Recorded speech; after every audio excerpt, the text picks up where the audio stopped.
Allez, ça à tous, c'est Matt. On se retrouve aujourd'hui pour notre vidéo du mercredi 11 janvier. J'espère que vous allez bien. Moi, ça va, on va parler de pas mal de choses aujourd'hui. On va parler, bien sûr, on va faire un petit tour sur l'actu, Twitter, etc. Il y a pas mal de choses à dire, les events IRL, machin, machin. On va parler de Bitcoin comme d'hab, bon, ça c'est le circuit habituel. On parlera un petit peu des coins, des alt IA qui pètent pas mal. Ça fait déjà quelques semaines en vrai. J'en avais déjà parlé, je crois, avec le DBC à l'époque. Et il y a le XTP, j'en ai parlé sur Twitter hier, qui a bien pump aussi. Donc on va regarder tout ça, puis le classico, le SP, l'or, le dollar, machin, pour suivre un petit peu ce qui se passe. J'avais fait un thread très important.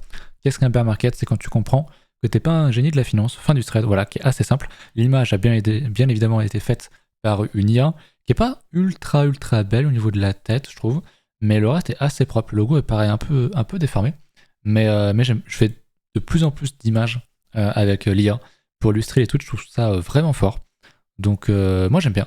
Celui-là n'est pas forcément le plus incroyable, mais j'en ai fait d'autres pour un futur thread, un vrai thread aussi, qui va sortir sur les films en trading, sur les films qui parlent de trading et d'investissement.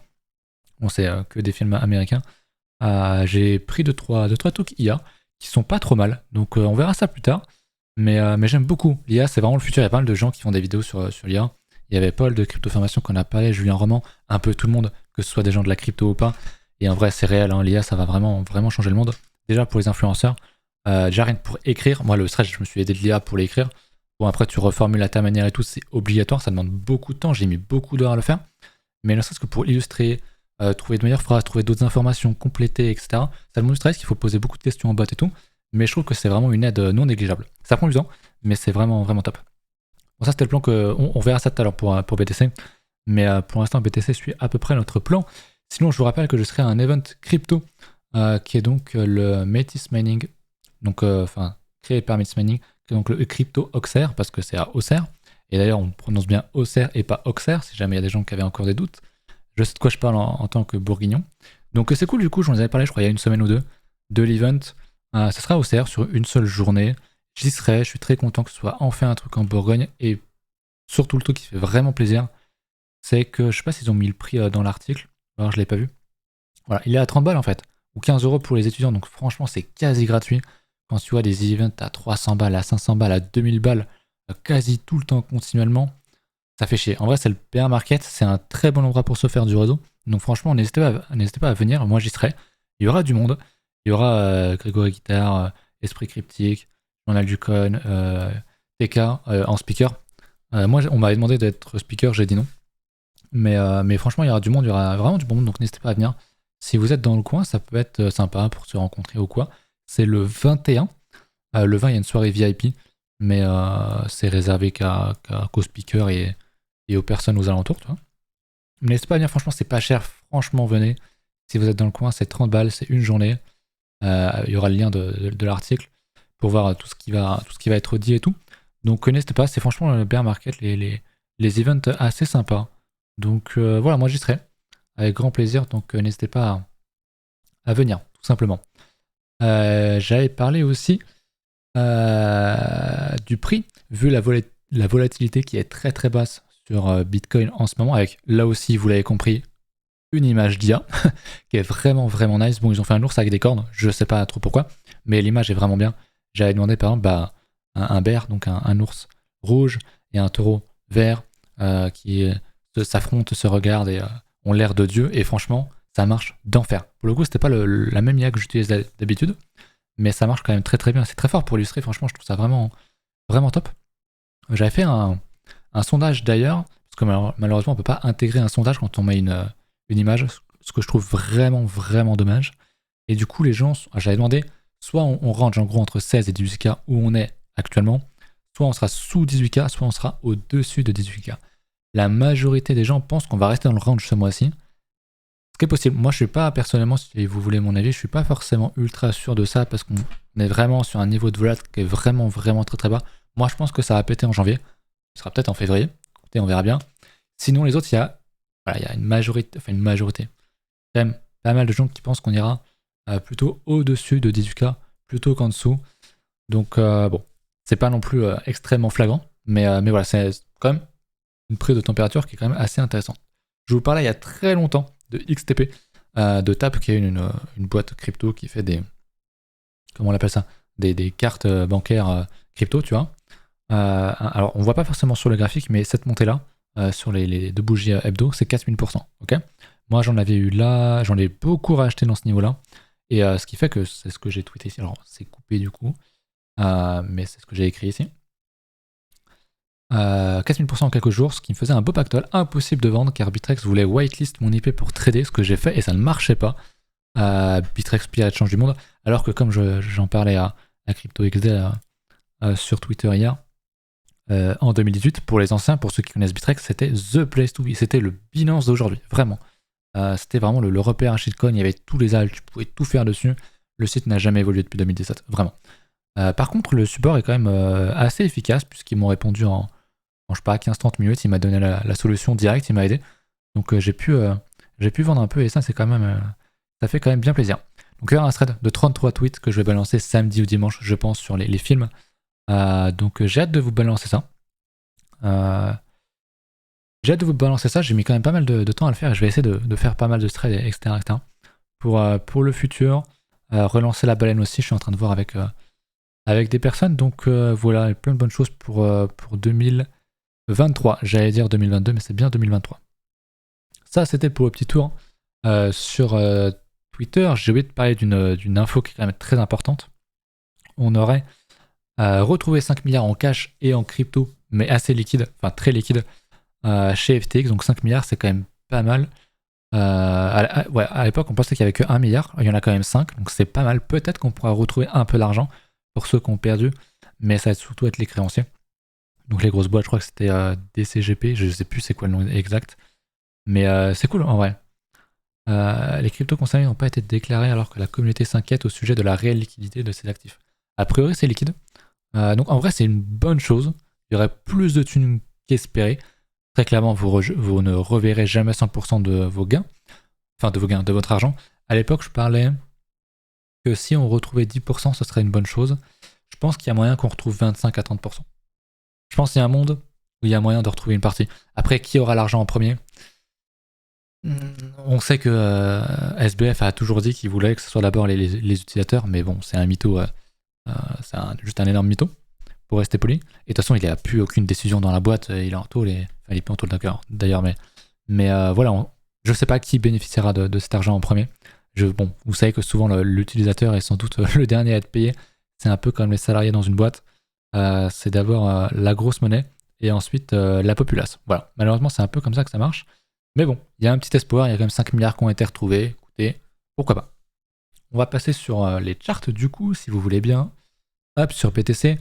Donc je vous parlais, c'était dimanche, de cette LP, de ce gros niveau évident que je voyais bien péter. On l'a pété, c'était assez évident pour moi. On est venu chercher ma zone, donc entre 50 et 61,8% de retracement de Fibonacci. On est en plus de ça dans l'order bloc bear. Donc pour moi, je l'avais dit, c'est une zone idéale pour short. On est dans cette zone. Alors, on ne fait pas de divergence, je vais voir si en 1 heure on avait une divergence entre les tops. On avait une divergence confirmée techniquement ici. Donc pour moi c'était un signal qui pouvait se prendre par exemple. Vous le savez, je suis quand même plus bear que bull, j'ai pas changé d'avis.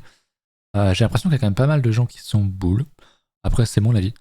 Mais ouais, pour moi c'est vraiment le fait qu'on ait réintégré ce gros niveau, qu'on fasse un plus bas ici, qu'on fasse un niveau très évident, qu'on le casse. Souvent, généralement, c'est quand même un bon niveau pour aller short. Et franchement, je serais vraiment encore plus short si effectivement on commence à valider et qu'on commence à réintégrer cette ancienne LP. Et donc là, vraiment, je serais vraiment très très bien. Donc voilà pour BTC. Je sais pas ce que vous en pensez, vous, de votre côté. Moi, je suis quand même toujours bear, ça change pas trop. Là-dessus, on avait un TD9 qui a pas trop payé. Alors pour l'instant, c'était en daily. Le TD9 qui est ici, on l'a pas non plus explosé à la hausse. On voit d'ailleurs que la risk line, qui est un peu le niveau maximal, on est censé mettre un stop, c'est-à-dire que si tu trades le TD9, en principe, bon, tu peux pas trader que ça, mais admettons, tu avais un stop ici, et bah ton entrée ici, ton stop, tu le mettais pas forcément au-dessus de la bougie, mais en principe, tu le mets au-dessus de la risk line, donc quelque chose comme ça. Et donc après, tu as ton trade comme ça, voilà, qu'importe. Donc dans l'idée, c'est ça, hein, la risk line, pardon, ça marche avec TD9. Pour l'instant, c'est vrai que ça a l'air d'être assez haussier, on a quand même pas mal de bougies bien vertes à la suite, dans un range. On n'oublie pas qu'on est toujours dans un range. Attention au piège. Je vais regarder en hebdomadaire ce que ça dit. En vrai, en hebdo, ça a l'air d'être pas trop mal. C'est un range. Mais franchement, je serais pas étonné non plus de voir une énorme bougie verte, une énorme bougie ballon rouge ici. Je suis BR, mais je suis pas non plus en mode ouais, je suis à 90% sûr qu'on va péter, tu vois, à la hausse. Je sais qu'il y a un grand manquement de volatilité, donc je m'attends vraiment à un gros move. On pourrait avoir enfin un move, comme à la belle époque entre guillemets en 2017, etc. Où t'as un move vraiment de merde. Alors peut-être pas, ça se verra pas en weekly, mais on va faire ça quoi. Hop, hop, on prend la liquidité des gens qui achètent, et ensuite de ceux qui shortent, ou l'inverse. Et on a eu tout le monde. Je vais devoir rester maintenant poli sur YouTube, vu que YouTube a décidé de... Je crois que c'est que pour la démonétisation, donc je risque rien vu que je monétise pas les vidéos. Mais j'ai pas envie de me faire ban de ma chaîne, donc je vais essayer de rester courtois et poli. Mais il y a des termes très simples en français qu'on n'utilise même pas pour des insultes, en vrai, qui sont pas offensantes, qui sont maintenant interdites. Voilà, c'est YouTube, faut pas chercher. Après, j'oublie pas aussi qu'on a cette fameuse double div. Ça, je l'oublie pas, hein. Et pour moi, c'est vraiment quelque chose de très très fort.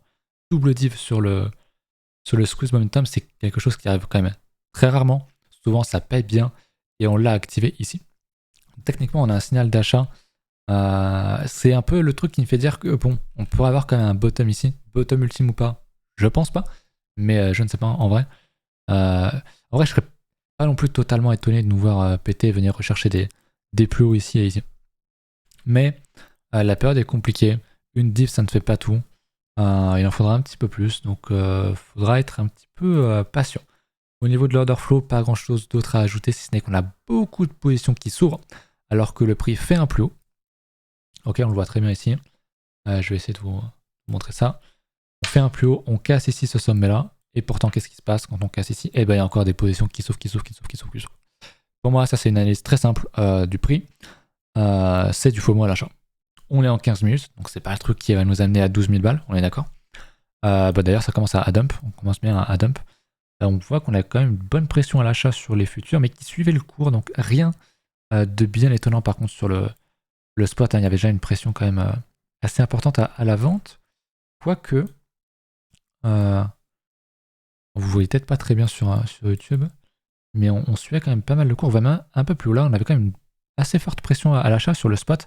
Alors c'est un peu la période compliquée où du coup le spot, il n'y a pas de frais, donc il y a beaucoup de gens qui tradent le spot. Donc on pouvait voir ici, comme j'ai déjà dit, pourquoi pas du FOMO à l'achat.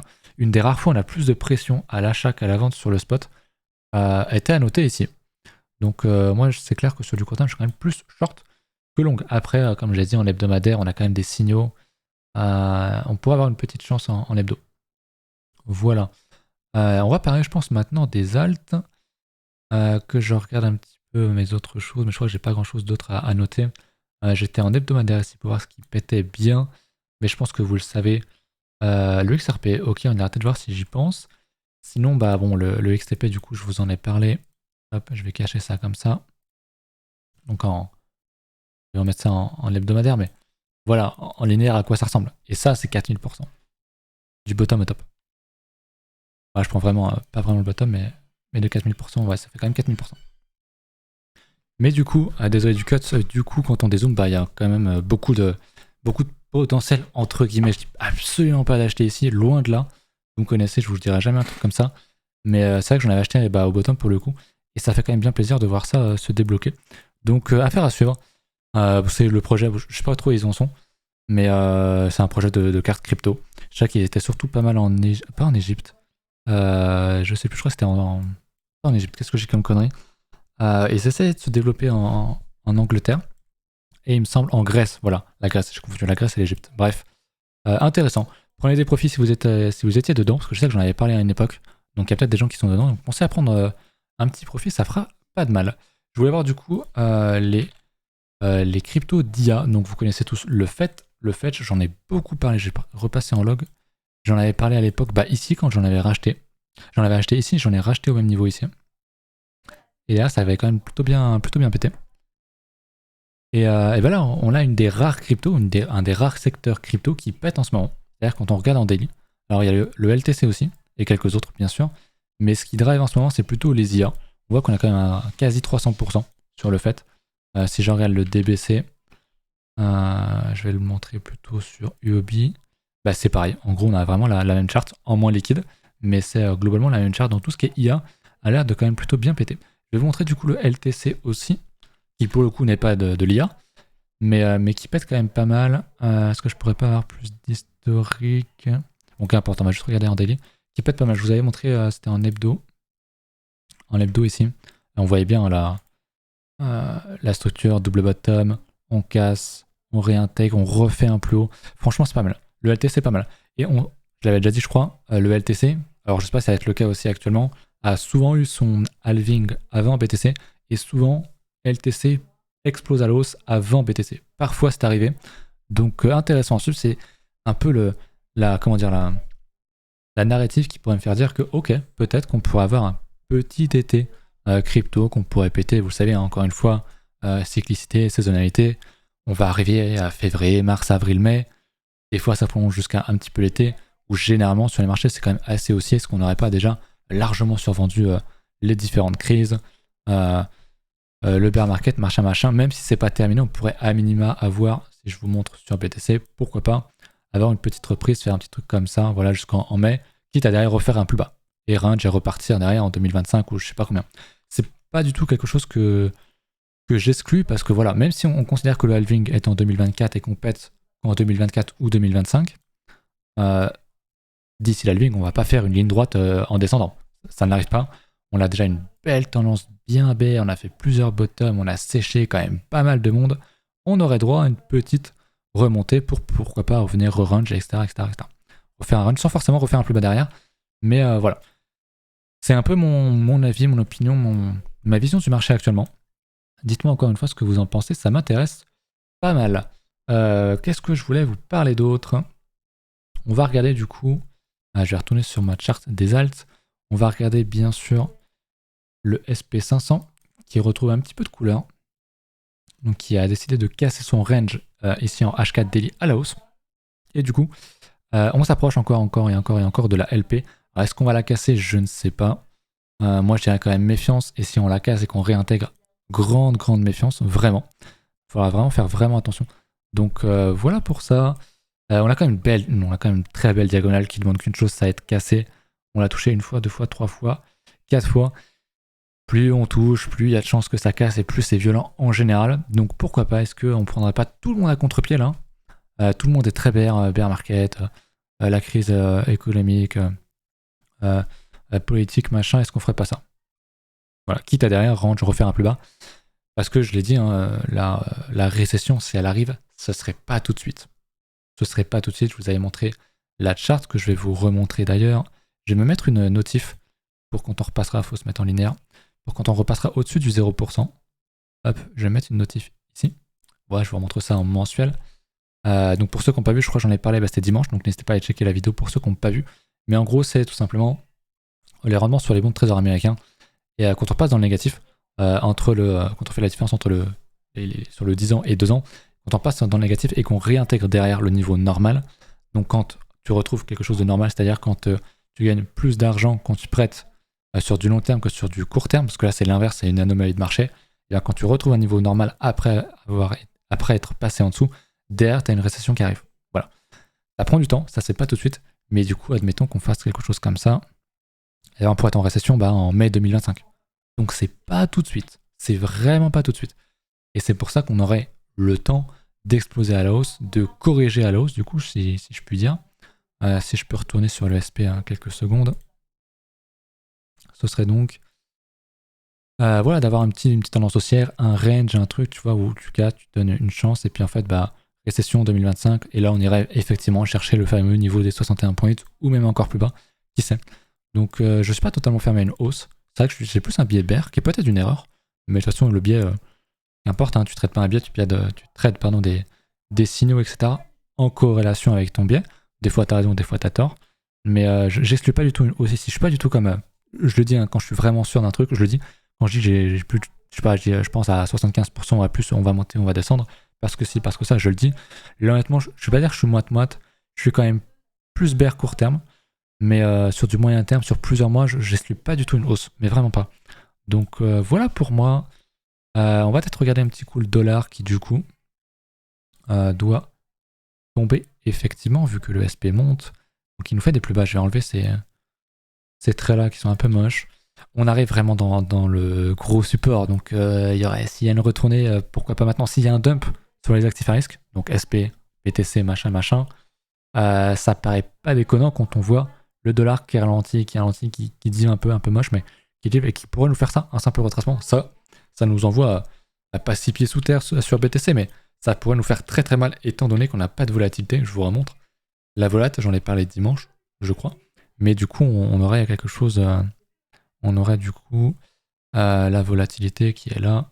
C'est sur le 24 heures. Hop, je me mets en mensuel. On est quand même très très bas. Voilà, on est ici. Donc si le dollar explose à la hausse, les actifs à risque vont le sentir et du coup je ne serais pas étonné qu'on ait un bon gros mouvement pour revenir dans le range normal de la volatilité. Ça pourrait vraiment tuer BTC, c'est pas le bon terme, mais nous faire un plus bas, pourquoi pas, ou revenir rechercher les mèches ici. Ça me paraît pas du tout impossible. C'est pour ça que je suis quand même très mitigé de mon côté. Est-ce qu'il y a autre chose que je voulais voir? Je pense que l'or se tient toujours bien, on va pas le regarder tous les jours. Est-ce que j'ai quelque chose dans mon folio qui explose à la hausse? Je crois pas. Bah écoutez, je vous laisse là-dessus. J'espère que la vidéo vous a plu. N'hésitez pas à venir à Auxerre du coup pour l'event. Moi je serais très content de vous rencontrer. N'hésitez pas à venir à prendre une place. C'est pas très cher. Honnêtement, si vous n'avez jamais fait d'event crypto, des places à 30 balles, vous en trouverez pas. Je vous le dis, hein. Franchement, avec autant de monde important entre guillemets, vous trouverez pas de place aussi peu chère. Donc franchement, n'hésitez pas à venir. Voilà, je vous laisse là-dessus. Pensez au petit pouce bleu, tout ça. Et puis on se retrouve très bientôt. Salut.